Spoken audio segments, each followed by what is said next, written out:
Hello, my beautiful friends. So the third stone is the Thurisaz stone, and I get this one a lot. The literal meaning in the ancient world was monster or giant, and the modern interpretation is thorn.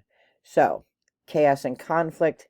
You might have heard me call this one of the menacing stones. Um, Protection and transformation. If you think about a rose, thorns are used to protect the rose. Giants and Untamed Nature, a little bit like Uraz or the bull. It can mean breaking down and renewal, and it can mean hidden potential and creativity. So again, if you're pulling it as its own rune, as a single pull, it has a meaning, but it also can have a meaning in a greater context if you do a different kind of read. So it's all how you pull it. And I often think of like a thorn, like thorns, for a rose are wonderful, right? And sometimes, we have a thorn, something that's stuck in us that we simply just need to pull out so that, whatever's going to happen is going to happen and we can handle that. I once heard this really great sermon from Father John at St. Stephen's Church in Whitehall. And he talked about how there was this old dog laying on a porch and he was laying on a nail, and he was a basset hound. So every once in a while he'd like moan about this nail, and he'd moan about it, but he never really got up. He never really got up. So while it was a pain, he was like, I'm going to complain about it, but I'm not going to actually do anything about it. And I don't know why perhaps that sermon has stuck with me all these years. I mean, that was probably 25 years ago when I heard that sermon. But that's what I always think about when I think about this stone. It's like there's something like a pain in your butt. There's something stuck and going on.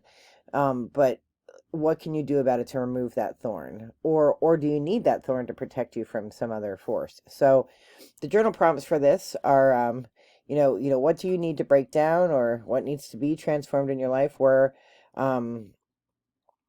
is friction as fuel? Like, do you need this thorn to get you moving on something? How can you break down and build up? What about the giant within you?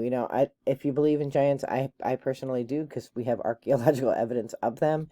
What is the giant within you? Are there untamed emotions or desires, that you have to acknowledge, that you have to think about?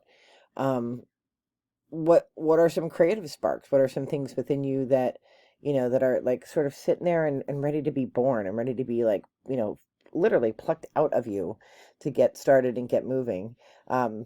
Think about nature. You can think about, like something that's like a tack in your foot. Like, what is something that you keep stepping on that you really need to address? And then, we always think about, if you do shadow work, you know, think about the shadow in yourself. What are your downsides? What are the negative sides?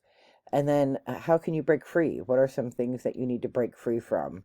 And sometimes chaos can be a catalyst for positive change.